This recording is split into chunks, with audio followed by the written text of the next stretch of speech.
پھر اس کے ساتھ جو ہم چیزیں امپورٹ کرتے ہیں مثلا خوردنی تیل اور سب کچھ یہ سب بھی سستا ہوگا کیونکہ سب لنکڈ ہے مزمل صاحب یہ اس کے لیے تو کڑے فیصلے کرنے پڑ رہے تھے اور کر بھی رہی ہے موجودہ حکومت، لیکن ایک اور جو اس وقت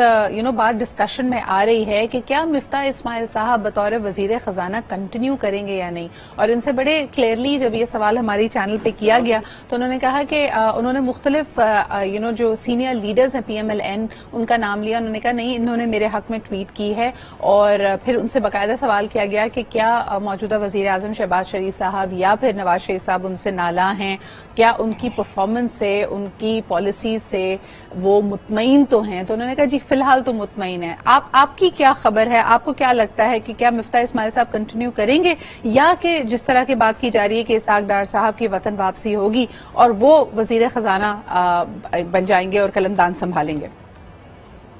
نہیں، میرا نہیں خیال اسحاق ڈار صاحب قلمدان سنبھالیں گے، اور میرا نہیں خیال کہ مفتاح اسماعیل کو ریپلیس بھی کیا جائے گا۔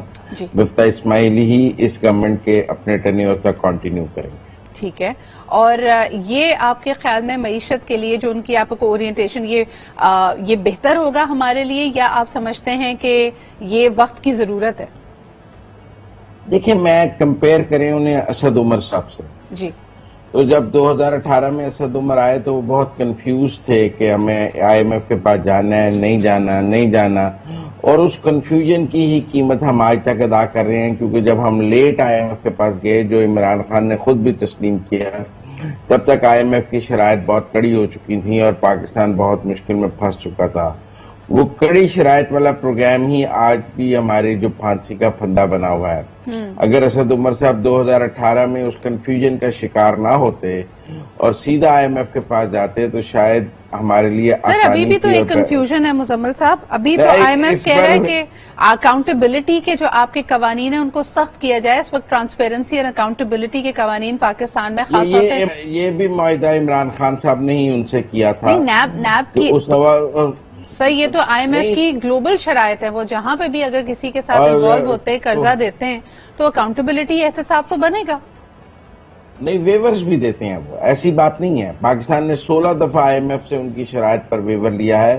لیکن اس بار جب عمران خان صاحب نے نیگوشیٹ کیا تو ویور لینا چاہیے تھا پیٹرول کی قیمت نہ بڑھنے پر، ویور لینا چاہیے تھا اور دوسری چیزوں کے اوپر۔ انہوں نے تو کوئی نیا معاہدہ کو سائن نہیں کیا ہے نا، یہ تو کنٹینیو کر رہے ہیں جو ایگریمنٹ سائن ہوا ہے۔ سر اسی پہ تو سوال کھڑے ہوئے ہیں دوبارہ، جب نیب کے قوانین میں ترد و بدل آئی ہے اس کے بعد IMF نے تو سوال اٹھایا کہ اکاؤنٹیبلٹی اور احتساب کے قوانین تو آپ کے ملک پہ بہت ویک ہیں اور اس پہ ہمیں کنسرن ہے۔ وہ اینٹی کرپشن اور FIA کے ذریعے مضبوط کیے جا سکتے ہیں، اس کے لیے کوئی نیب کا، پوری دنیا میں نیب کے ادارے ہیں جہاں IMF کام کر رہا ہے، وہاں نیب بنی ہوئی ہے جہاں IMF کام کر رہا ہے، یہاں IMF قرض دے رہا ہے، وہ نیب بنا کر قرض دیتا ہے۔ چلے FIA کے ذریعے ہی صحیح، کیا آپ کو ایسا ہوتا ہوا نظر آ رہا ہے؟ اس کو ہاں وہ بہتر کیے جا سکتے ہیں قوانین، وہ تو کوئی بات نہیں، اور ہر وقت بہتر کیے جانے چاہیے، اور میں سمجھتا ہوں اینٹی کرپشن اور FIA کے ذریعے ہی کیے جانا چاہیے۔ نیب کا جو ایڈونچر ہے اس سے تو صرف کنگز پارٹیز نکلی ہیں،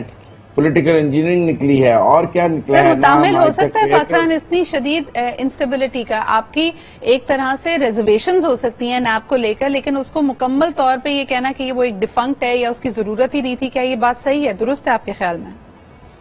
جی میرے خیال میں درست ہے۔ دیکھیں نا جی، ادارے کی پرفارمنس دیکھی جائے گی نا، کیا ادارہ کوئی کرپشن کا کوئی پیسہ واپس لا سکا پچھلے 10 سال میں؟ 2002 سے بنا ہوا ہے، کوئی 3 سے کوئی چیز، کوئی 1 روپے کی چیز ریکوری کر سکا؟ کیا ادارے نے کرپشن پہ پری بارگین کے علاوہ ان کے پاس کیا ہے؟ وہ بھی چند مزمل صاحب ایک سوال ڈائریکٹلی آپ کے ڈومین میں نہیں آتا، لیکن میں پھر بھی چاہوں گی کہ آپ اس کے بارے میں ضرور کامنٹ کریں۔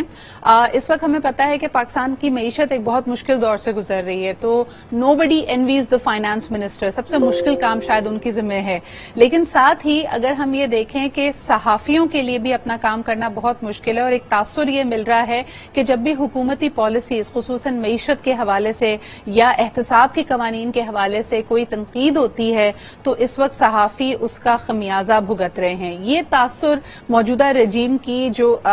اس کی ایک امیج بلڈنگ ہے اس کو بہت نقصان پہنچا رہا ہے، آپ اس پہ کیا کہیں گے؟ میں سمجھتا ہوں ایسا نہیں ہونا چاہیے۔ پہلی بات تو یہ ان پرنسپل آزادی اظہار اور صحافیوں کو مکمل آزادی سے کام کرنے کی اجازت ہونی چاہیے، اور جب تک صحافت چوتھا پلر ہے، جب تک یہ نہ ہو، عمارت کھڑی نہیں ہو سکتی جمہوریت کی۔ لیکن اس کے ساتھ ساتھ میں یہ بھی کہوں گا کہ اس پہ صرف موجودہ رجیم کو آپ کیوں کہہ رہے ہیں؟ پچھلی رجیم میں کیا لوگ شمالی علاقوں کی سیر پہ غائب نہیں ہو جاتے تھے؟ کیا لوگوں کو گھروں میں گھس کے پھر وزیر اعظم کہتے تھے مجھے تو نہیں پتا کیا ہوا ہے؟ سر ہتھکڑیاں لگا کے تو اریسٹ کوئی نہیں ہوا۔